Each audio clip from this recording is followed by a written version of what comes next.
Good morning, everyone. Once again, this is Black Forex coming to you with another pre-market analysis video. This morning, we're going to be looking at USDCAD. But before we get started to break down this Forex pair, we have to state that this video is for educational purposes only. This is not financial advice. But with that said, we all know why you're here. You want to find good Forex content that can help improve your finances and your ability as a trader. So with that said, let's see what we can do to help out with that. So as we can see, we've been in a perpetual state of a range or consolidation. With, if you look on a lower time frame, it does look like you have like uptrends and downtrends going on. See, you got uptrends, downtrends, uptrends, downtrends, uptrends, downtrends, uptrends, uptrends, downtrends.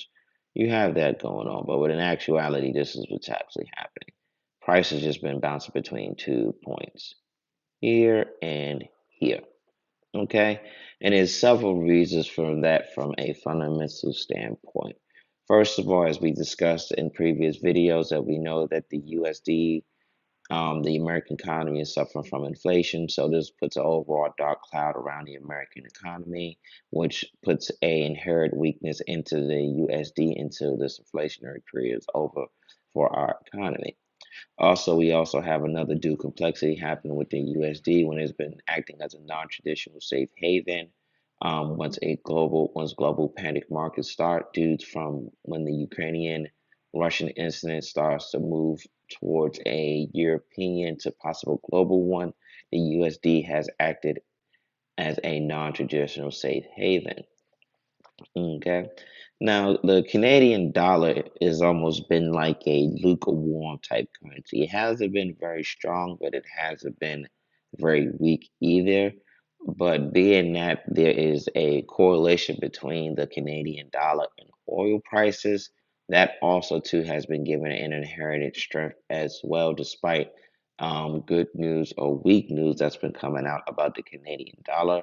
But one thing we're going to have to pay attention to, we're looking at the Canadian dollar versus USD versus Canadian dollar or any Canadian pairs heading into this trading day, is that we got some big news coming out around 10 o'clock with the interest rate. So if the interest rate news positively affects CAD, then we could see a push down. If the interest news negatively affect the CAD, we could see a push up. But there's also a possibility that the news will come out and not do anything to it, and it will just continue to bounce between this range. Okay, but let's say if the news comes out and has a positive effect, what we'll see is a very aggressive move push down, weak pathetic move push up range before we go down. If it has a negative effect, we'll see a push up range and then a go up. But this scenario, you have to kind of take this one with a grain of salt because this is also dependent on how strong the USD is acting or how weak is it acting at the current trading moment. Okay, because if the USD is just too weak, it's not going to have enough momentum to push price up. But trust and believe, if the CAD comes out strong, it will have enough momentum to push price down. Okay, so before you trade this pair, you want to wait for that CAD. I would recommend waiting for that CAD interest news to come out around 10 o'clock to make sure you can get a good idea of how you should take this position. But the more likely scenario is we will stay bouncing between these two price points of 1.27 and 1.26. Me personally, I don't like to trade between two price points because all it takes is a fundamental shift.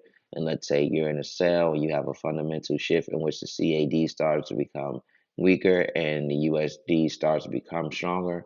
And then all of a sudden, you're just going to start going up and it will hit your stop loss. Okay.